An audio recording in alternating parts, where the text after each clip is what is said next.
Assalamualaikum warahmatullahi wabarakatuh.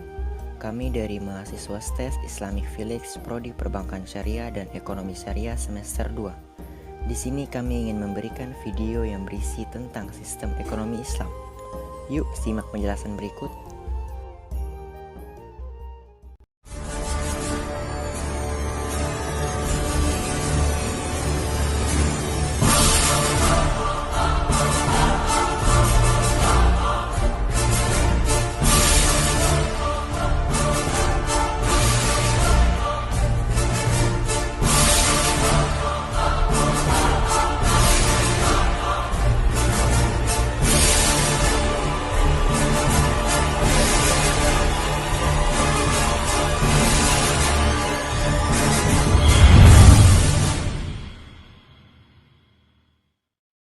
Sebelum kita masuk ke pengertian sistem ekonomi Islam, saya akan menjelaskan sedikit pengertian ekonomi Islam menurut Muhammad Abdul Manan dan M.M. Metwalli.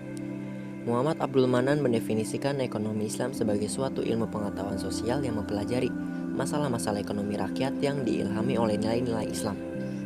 M.M. Metwalli mendefinisikan ekonomi Islam sebagai ilmu yang mempelajari perilaku muslim atau yang beriman dalam suatu masyarakat Islam yang mengikuti Al-Quran, hadis Nabi, ijma, dan qiyas. Selanjutnya kita masuk ke pengertian sistem ekonomi Islam. Dalam Kamus Besar Bahasa Indonesia, sistem diartikan sebagai perangkat yang secara teratur saling berkaitan sehingga membentuk suatu totalitas. Dengan kata lain, sistem merupakan suatu kumpulan berbagai unsur yang saling berhubungan, saling mempengaruhi, dan saling bekerja sama untuk mencapai tujuan ekonomi. Berarti sistem ekonomi Islam adalah suatu sistem ekonomi yang didasarkan pada ajaran-ajaran dan nilai-nilai Islam yang bersumber dari Al-Quran, As-Sunnah, Ijma, dan Qiyas. Sistem ekonomi Islam ini merupakan bagian dari keseluruhan ajaran Islam yang komprehensif. Sistem ekonomi Islam berbeda tentu dengan sistem ekonomi kapitalis maupun sistem ekonomi sosialis. Dalam beberapa hal, sistem ekonomi Islam merupakan perpaduan kedua sistem tersebut. Sistem ekonomi Islam memiliki sifat-sifat positif dari kapitalisme dan sosialis, namun terlepas dari sisi negatif. Berikutnya prinsip sistem ekonomi Islam. Metwalli di tahun 1995 menyatakan bahwa sistem ekonomi Islam sendiri memiliki prinsip-prinsip mendasar antara lain. Yang pertama, berorientasi pada kehidupan dunia dan akhirat. Islam tidak memisahkan antara kehidupan dunia dan akhirat. Oleh karena itu, setiap aktivitas keduniaan tidak boleh mencederai kehidupan akhirat. Apa yang kita lakukan di dunia ini pada hakikatnya adalah untuk mencapai tujuan akhirat. Prinsip ini jelas berbeda dengan prinsip sistem ekonomi kapitalis dan sosialis yang mana pada sistem tersebut hanya bertujuan untuk kehidupan dunia saja. Yang kedua, menciptakan keseimbangan antara pribadi dan umum. Kegiatan ekonomi yang dilakukan oleh seseorang tidak boleh merugikan orang lain secara umum. Prinsip ini harus tercermin pada setiap kebijakan individu maupun lembaga. Berbeda dengan sistem kapitalis dan sosialis, yang mana pada sistem ekonomi kapitalis, yang mana hanya berorientasi pada kepentingan pribadi saja, dan sistem sosialis hanya berorientasi pada kepentingan negara dan kelompok. Yang ketiga, terjaminnya hak individu. Setiap individu dalam perekonomian Islam diberikan kebebasan untuk beraktivitas baik secara individu maupun kelompok dalam mencapai sebuah tujuan. Namun, kebebasan tersebut tidak boleh melanggar aturan yang telah ditetapkan Allah Subhanahu wa Ta'ala dalam Al-Quran dan As-Sunnah. Prinsip kebebasan ini sangat berbeda dengan prinsip kebebasan pada sistem ekonomi kapitalis maupun sosialis. Dalam sistem kapitalis, kebebasan individu tidak dibatasi oleh norma akhirat, sehingga tidak ada perbedaan pendapatan halal maupun haram. Sementara dalam sistem sosialis tidak ada kebebasan individu, karena seluruh aktivitas ekonomi diatur oleh aturan negara. Yang keempat, hak milik individu diakui oleh negara. Memperbolehkan negara untuk mengatur masalah perekonomian masyarakat agar seluruh kebutuhan masyarakat dapat terpenuhi dengan baik dan terhindar dari monopoli dan ketidakadilan. Negara juga berkewajiban memberikan jaminan sosial, dan keamanan agar seluruh masyarakat dapat hidup secara layak. Hal ini juga berbeda dengan perekonomian pada sistem kapitalis dan sosialis, yang mana pada sistem perekonomian kapitalis, kewenangan individu sangat menguasai dan mendominasi secara mutlak. Sedangkan pada sistem kapitalis, kewenangan individu sangat dibatasi oleh negara. Yang kelima, harta yang hanya sebuah titipan.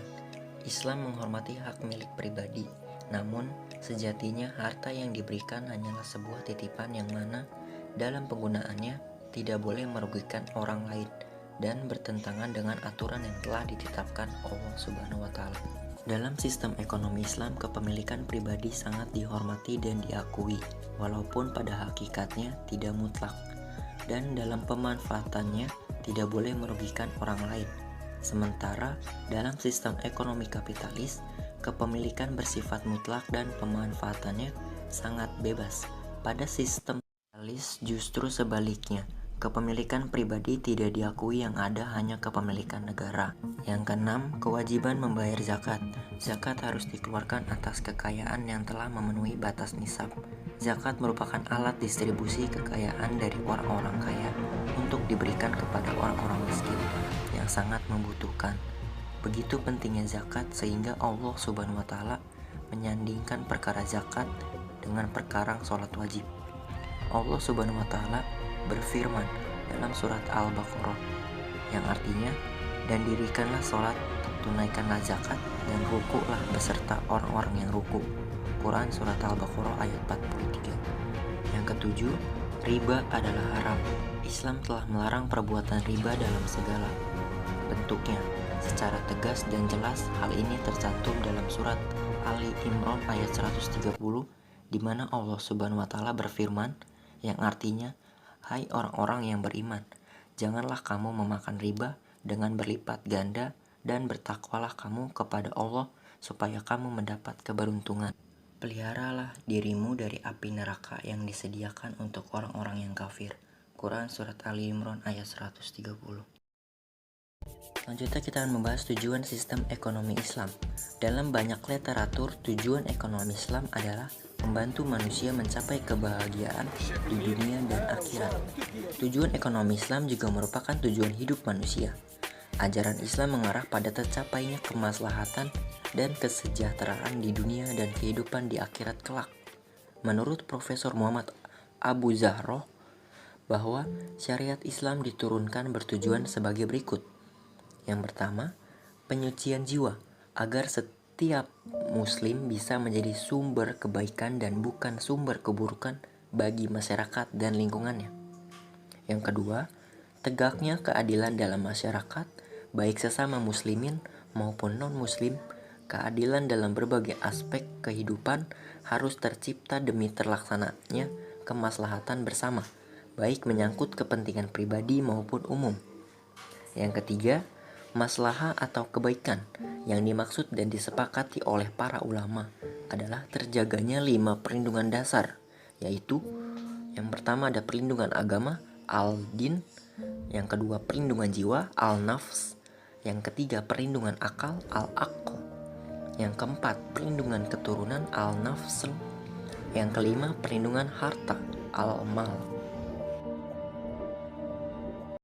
Cukup sekian video dari kami, semoga dapat bermanfaat dan semakin bertambah wawasan. Wassalamualaikum warahmatullahi wabarakatuh.